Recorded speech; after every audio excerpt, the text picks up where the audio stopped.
Welcome back to the community, everybody, and thanks for being here, and thanks for being part of it most. I appreciate it. When you get a chance, look up in the description above her head and check out the website. Lots to see and do there. I've added some extra features, and please check out the merch. I believe she has a, she has a t-shirt on. I didn't put one on today, so I'm not a member. If you get a chance, go over to Facebook and join the community group there. It's a lot of fun, and here's what it looks like. And enjoy. Remember to answer the questions so that I can let you into the group. It's a private group. Okay, today what we're going to do is Heather decided to help out, which I really appreciated because I know she's very busy with her schedule. We're going to go ahead and talk about Beetles, or it can even be Carmen, Ghia, square back, fastback, bus, daily drivers. Should they be used as daily drivers? Can you and would you? The pros and cons. So what do you think? I like it. Let's get into it. Okay, number one. We're going to do a con first. I know, but we got to be straight up about all this, I agree. Years ago, and I'm 57. She's much younger than me. Winning. But the thing is, there wasn't as many cars on the road back in the day. So things can be a little different now when driving a vintage car. A lot of today's cars are built different. Like you can have a Jeep, say a Cherokee, and you could be doing 80 mile an hour and feel like you're doing 40. And a Beetle, when you're doing 50, you know it. I mean, you can feel you're going fast, But I think that there's a lot more cars on the road now than when we started driving. Yeah, when I started driving, I didn't start driving until I was 21. Yeah, I do remember that. So, and my first car was a Dodge Colt. Yeah, it was. Stick shift. Yep. And I can remember, was their mechanic. He was. That's how we really met. But I can remember driving and not being scared on a hill, the old sticks. But I never really had to worry about too many people behind me. But now when I'm out, I notice that. Yeah. There's traffic and so much traffic. People don't cut you a break now. They'll get right up on your bumper. Yeah. We used to ride bike. Yeah. Same way. We quit riding for that reason. Yeah, we rode for years and years. We had a nice Harley. You can see here. And we enjoyed that. But getting back to there being cons, Heather's right. Everybody's on you now. So, I mean, truthfully, we're going to do that as a con. It's not saying that you can't daily drive an air-cooled Beetle or Ghia, but that's a con. There's a lot more society out there today now, so it's a little more hectic. So instead of being on offense, you've got to be on defense the whole time now, So that's number one. Number two, this one's going to be a pro since we started out with a con. I know Heather wasn't happy I don't about like that. cons. She likes everything good, fluffy, unicorns. Yeah. I think still to this day that the air-cooled Beetles, Ghias, buses are a little expensive, but the Beetles are truthfully pretty reasonable to purchase compared to a lot of cars today. I mean, I bought a car for Heather recently, an SUV, and spent over $20,000. That was used. Yeah, it's 7 years old with 60,000 miles. You can pick up a standard Beetle for probably 10,000 and under that's in really, really nice condition, or a Super Beetle for about 6,000 to 8,000. But we're talking about ones that are, not like this. They're actually pretty nice, And I mean, even if you pick something like this up and restored it, by the time you're done, you're still way under what you would spend on a used car now. And you're right. You're right. Thank you for chiming in on that. She is right. And you have pride too. Yeah, a lot of pride. And you build it yourself, if you go this route. I chose to because I enjoy teaching what I do know. And to be honest with you, I have no regrets with anything, with what I'm going through in this car. So if you said to me tomorrow, I'll give you money, you can go buy a car, I would buy a 60s car. Yeah, she would. She says that all the time. This isn't just for on film. It's true. She definitely would go buy a 60s car. I drove my Chevy Nova every day to work. Yeah, you did. And I sold her car.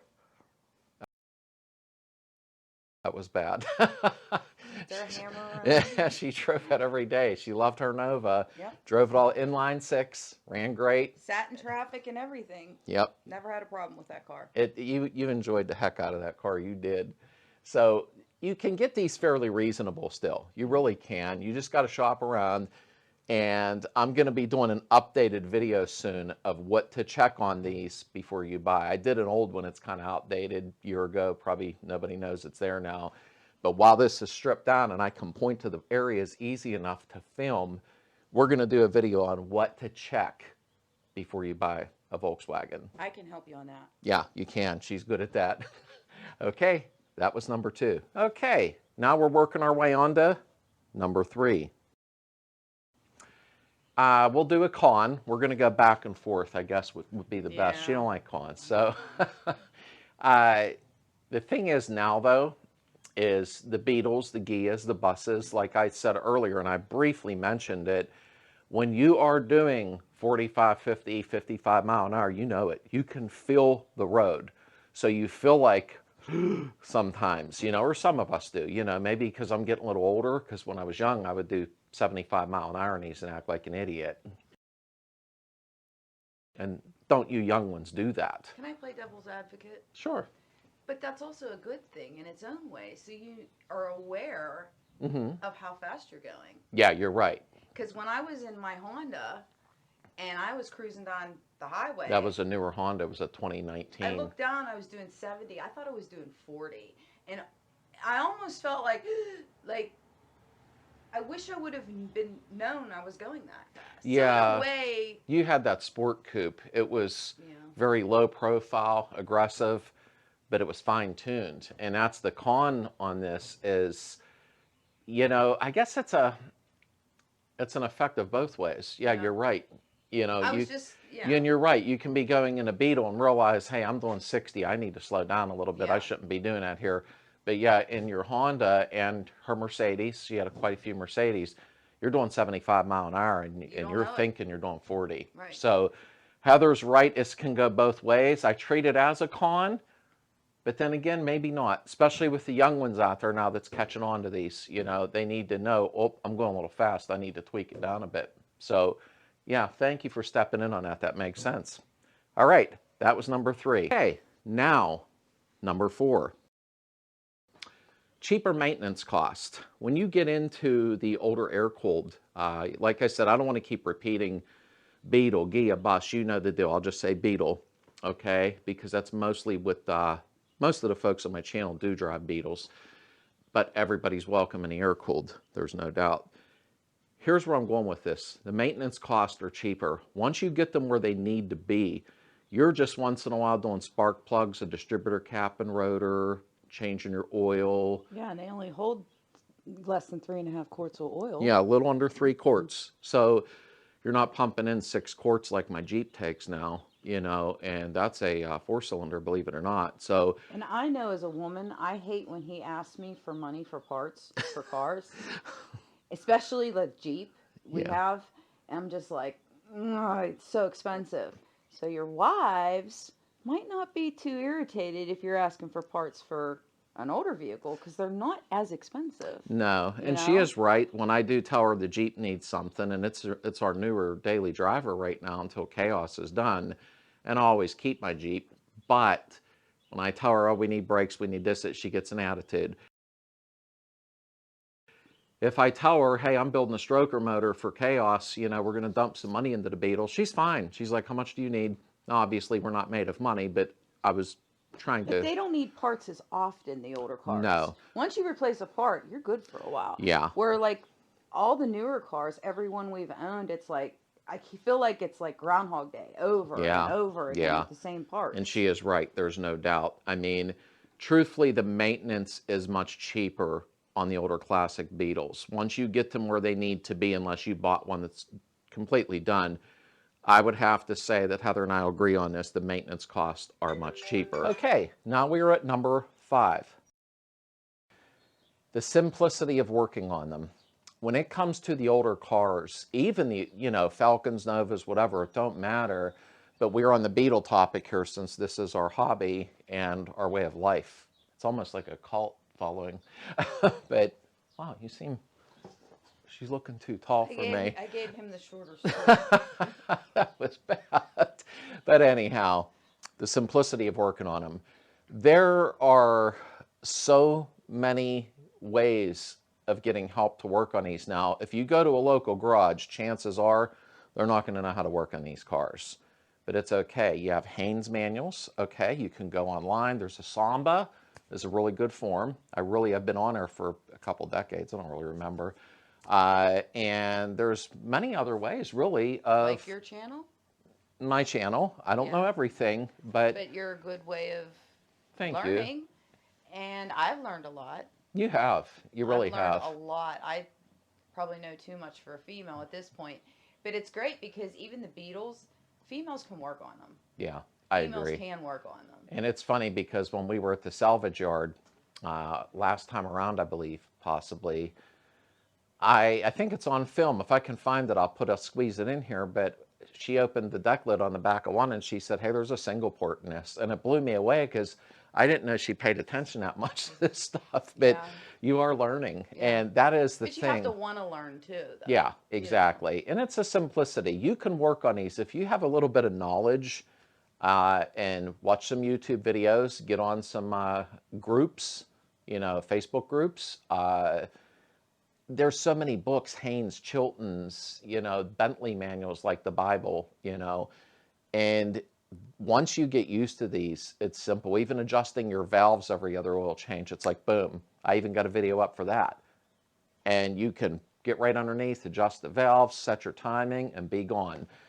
The simplicity of working on these older classic Beetles is amazing. This was so well engineered from the 30s, I guess, and to this day, people are still wrenching on them themselves. So I think even any car, not just the Beetle, but like any old car. Right.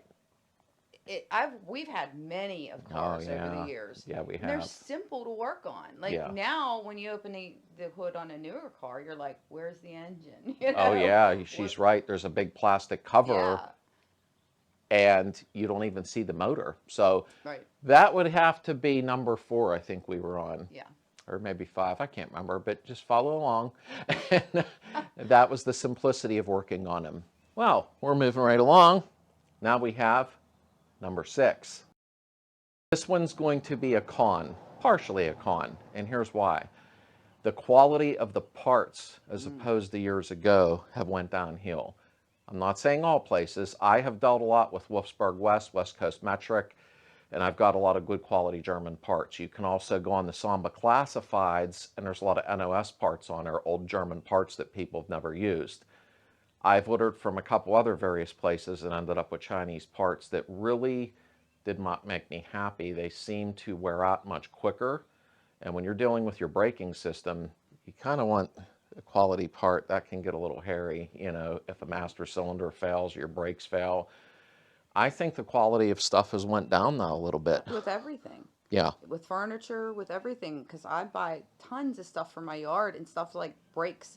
If I don't take it in before winter, I can guarantee that it will not survive it. And you shouldn't have maybe something that's concrete that doesn't, even concrete stuff. Yeah, that's for some reason the concrete starts disintegrating on the ornaments that she'll buy. But I have stuff from the 60s and 70s that are still, and I never have to touch them. And here's something funny. I know you guys don't mind us being a little offbeat. My mom had given me a movable Christmas Mrs. Claus, a mechanical, and it's from probably the early 60s. It works like brand new. The stuff we bought a year or two ago from even... I bought a little bear. Yeah. Moves. Right. It was made in China. Right. I knew better, but I wanted this bear. And we've even bought from Macy's and 1 year decent quality places. It's the same. I just bought ceramic dishes. Yeah. And I poured hot water into one mug and it cracked. Yeah. Like, thing is quality kind of went downhill. I'm not saying you can't get quality CB performance for your engine parts. Just watch where you're buying, because that is one big con, is the quality of parts has went downhill opposed to years ago. So that's your next one, was a con. So let's move along to the next one. Okay, so we're moving along now to number 7. this is another pro. There's going to be a lot of pros now because there's not many cons, okay? And what we have here is they're dependable. I think the older vehicles are much more dependable than the new ones, and some people are going to say, no, you're wrong. Maybe a little, but not a lot. Once you get these old Beetles right, I mean, and even our Nova, we had the inline 250. Once I tuned it and everything, we just drove the wheels off of it besides changing the oil. It was pretty dependable. We never had an issue with it. Never. The Beetles we had our 72. Well, we had many Beetles, like 10 or 12. Anytime I got finished with them, we drove them nonstop. I never had an issue. I would take them out of state and they were fine. So this is going to have to be a pro. There's no check engine light, nothing crazy going on. And I would have to say they're fairly dependable. Yeah. And like I had Mercedes, I had the old ones and I had the new ones. Yeah. The old ones, I never broke down. The new ones, there was always something going on. And I'm not putting Mercedes down because I love Mercedes. She does. But I'm just saying, now there's more to go wrong. Now when if you break down in an older vehicle, there's not as much. Nah, and you can usually... You're not questioning what the heck went wrong. Right, you usually carry a couple extra spark plugs with you, a set of points, an extra wire, and a cap, and you can usually make it home if something goes wrong. Right. I've never been stranded in a Beetle. No. I was able to always, once you got used to working on them, able to carry, you know, and I did a video on that, what to carry in your VW Beetle. I'll put it in the description below. And they can go to the point where they really don't ever leave you stranded as long as you know how to tinker. But seldom, we never had to do that. Our Valiant, we never had a problem with. None of our cars. No. None of our old cars. The old cars kept rolling, and that's one thing we're saying as a pro here, is the Beetles are pretty dang dependable. You don't have to worry about getting stuck somewhere. No. So that was that one. As we move along to number 8, and I hope I have the numbers right because I'm not paying attention, but it's okay. I'm not either. I'm just having fun. Technically, they're great in the snow. Your Beetles, your Carmen Ghias. I have never been stuck. And back in the day, like we have all-season radials now. Put a tire on, it's good for all year round. Okay, but back in the day, we had summer treads and we had winter treads, bias ply tires. And truthfully, I ran summer treads in the winter on my Beetle and I never got stuck. Now, well, the engine's sitting over the back wheels. I mean, you're going to go. In my Honda, I'm sorry, I'm not putting Honda down, but wow. 6 inches of snow. I got stuck at work, 6 inches of snow. I could not make it home. Yeah, I had to come rescue you. Yeah, it was bad. She said, I can't move, I'm stuck. And I went and rescued her and got her home. And I had a heck of a time. And I consider myself somewhat of an experienced driver, obviously. But the Beetles will not fail you in the snow. The one thing I like to do a little bit with them is maybe a couple sandbags in the front. Some people disagree with me, but they're very light in the front. So when you're cutting your wheel into a bend, sometimes they can keep going. But pulling out and going up a hill or anything, you can't beat it. They are really, really good in the snow because, like Heather said, the engine, your transmission, everything's sitting over them rear drive wheels. Right. And it's like back in the day, people stacking sandbags in the back of their cars when they were rear-wheel drive. I remember that. Trying to get some traction, you know. People still do that. Yeah, they do to this day. And honestly, are the Beetles great in snow? You bet they are. They're not going to leave you stranded. So that was definitely a good number 8. Let's move along. Okay, I believe we're moving along to number 9. And what we're going to here is gas mileage. Now, one thing I can say is we all know in the year 2022 now, our gas isn't $1.80 a gallon no more. It's up to $4.20, $4.30, right around there. So gas mileage is a big factor now, and the Beetles actually do very well. Yeah. We have never dumped a lot of fuel into a Beetle. Now, we had a couple with dual carburetors and that, and they wouldn't get as great of mileage, but it's still, I think they did great. Yeah. And especially, you know, they are geared for more around town, but you can get a freeway flyer transmission or they get better gas mileage on a highway. Heather picked up on that with our one car. She noticed that the gas mileage did improve when we were using the highway a lot. Now we're more around town with everything. So gas mileage, I think, plays a big factor. Now, I heard Jeep and new vehicles do get good mileage. I won't say they don't. but some of the cars don't get what they claim to. We have found that out with some of the new cars. Yeah. And she would actually check the mileage and say, no, we're getting like 17, we're not getting 23. So she has caught it before by measuring how much gas got put in, how many miles she went, and she's good with that. So she was like, no, they're wrong. And she was right. But gas mileage with a Beetle is a big factor. I mean, they're really good on fuel, and technically they don't break the bank with anything, changing oil or anything. So I would say when it comes to economical with gas mileage and that, yeah, this is going to be a big pro. Okay, now we are at number 10, I believe. And we're going to get into the fun stuff that you can do to them, high performance parts and goodies and stuff like that. And there are so many different things you can do. They sell stroker cranks, larger pistons, cams. There's so many parts you can buy. I mean, in all honesty, and dual carbs. Yeah. Headers. It makes it sound good.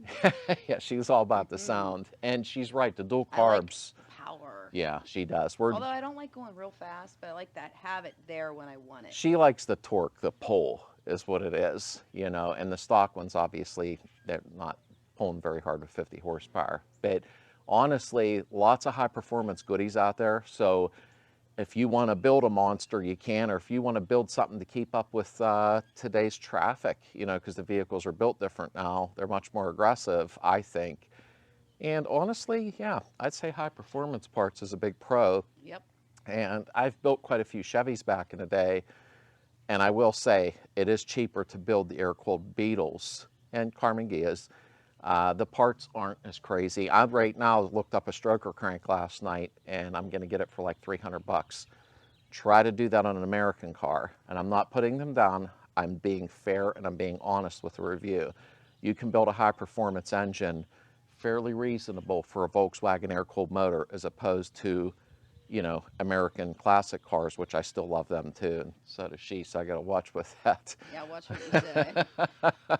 But honestly... But if it's a car you really love, it's a vintage car you really love, you don't mind putting the extra money into it. And you are right about that. It's something you have as a passion, you know, and especially... Today, most cars are driven just because somebody needs to go to work, or they just, you know, need to get around. Right.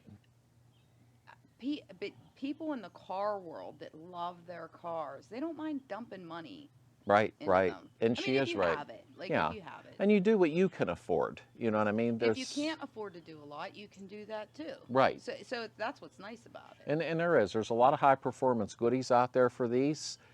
And that's been going on since maybe the 60s. I don't know, mid 60s. It never faded away with that. There's so many vendors out there, from CB Performance to, I could go on and on and on. I don't feel like doing that, but for high performance stuff. So that's a big pro. There's no doubt. You can get the power if you want to. Okay, and as we move along now, I believe is this number 11? Number 11. Okay. Climbing in value. This is very important, okay? Actually, the Beetles have gone up in value more than I ever thought they would. I can't really give you a percentage yearly, but they definitely have climbed in value. I'm actually shocked, especially at what I sold some 4 years ago. But when you have newer cars... they like, you drive off the lot and the value goes... Yeah, you are right. As soon as you pull off of the lot at the dealer, you've lost value that quick. Yep. Even when you're paying on them. Yep. Yeah. I mean, we have 5 and 6 year loans, 7, 8, 9 year loans on cars now. Some trucks are 10 years. I couldn't but imagine that. No, it's terrible. And all these newer vehicles, they just decline in value the whole time. They don't ever go up in value, your newer cars now. One thing about the classic cars, whether it's a Nova, a Falcon, or a Beetle, you know, because I am trying to be fair and bring up other, you know, classic cars here, but the Beetles keep going up in value. They're not going down. So it's actually an investment while you're using it as a daily driver, because even Heather had noticed, watching a lot of different car auctions and things like that, that the vehicles are really jumping. Even when the economy's bad, they still bring the money. Yeah, they still go up. So that's definitely a big pro. You're never going to lose your money unless you do like something foolish and pay way too much for one. But you can definitely tell what the market's bringing, for a Beetle before you even start looking. So honestly, I'm sorry, my dog's drinking water all of a sudden, but it's definitely a pro. They do climb in value. You're not going to lose your money. Okay, we're at number 12, I believe. And this is, of course, another pro. Upgradable parts now are mostly all bolt-on stuff, so you don't have to ever really do any type of cutting or fabricating to make things work, unless you're doing body work or something like a front apron or rear apron or something. Today's fenders are upgradable, and what I mean by that is they sell aftermarket, wider fenders if you want to go with a larger tire. Custom wheels made 4x130, so you can bolt them right onto your Beetle or the old 5 lug. But they have custom steering wheels, custom shifters. You can do now, before you reupholster your seats, they have heated seats, heat covers that go under there's heated seat pads. Yeah. She's right, to put inside your seats now. So that's like a really nice upgrade for a Beetle, is heated seats. So yeah, they sell the heated seat pads, and you are right about that. Everything upgradable is bolt-on now, so it's kind of convenient, in all honesty, especially their safety stuff like disc brakes. You brought up earlier to me when we were talking. Disc brakes are nice. You can either put front disc or four-wheel disc. Right. And Heather brought it up to me earlier today and said, are we doing, disc brakes? And we probably will later on down the road, because I'd already had new drum setups. Yeah, because I couldn't stop the Valiant.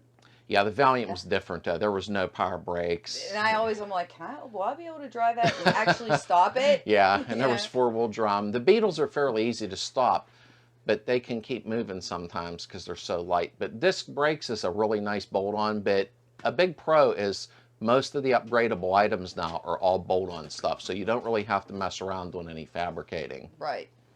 And I believe we're at number 13. I'm probably losing track of these numbers. No, you're good. But yeah, she's paying attention.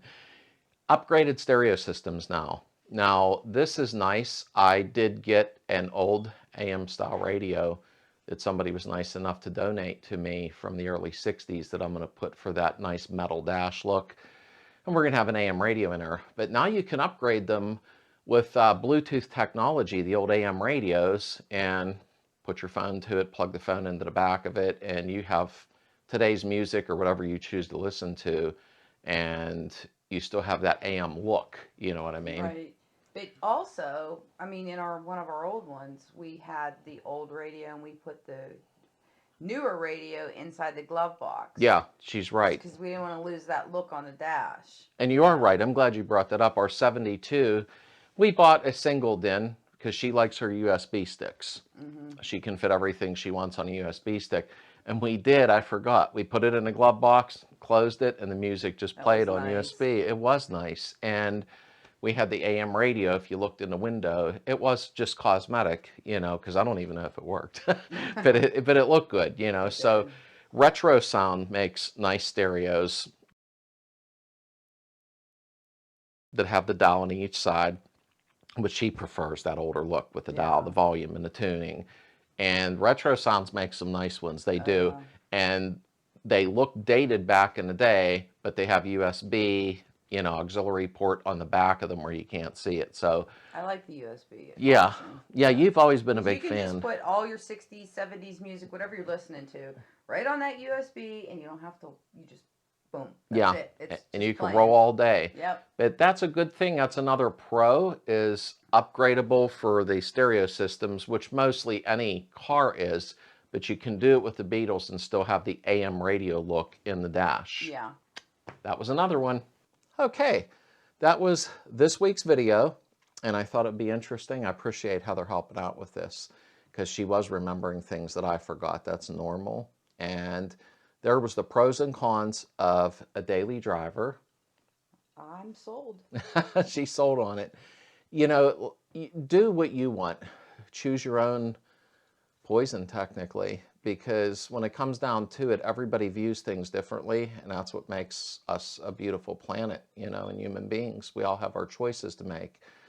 But don't ever feel ashamed to drive one as a daily driver. Yeah, and that is a very, very good point. Thank you. CC's remembering things I don't. And I mean, No. Truthfully, it's nothing to be ashamed of. If you feel better inside a classic car, so to speak, or if you just want to call it your daily car, truthfully, they make a great daily driver.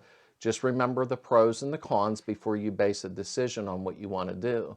But thank you for helping out today. You're Appreciate welcome. it. And we'll be on live chat tomorrow night at 8 p.m. or 9 p.m.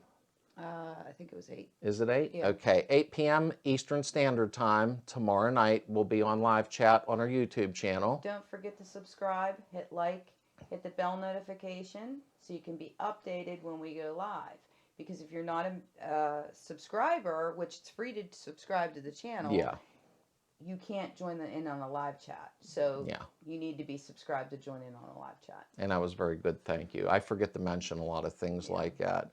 Thanks for being here, everybody. And we're on the body work now. You just can't see the videos yet because I'm going to form them into one.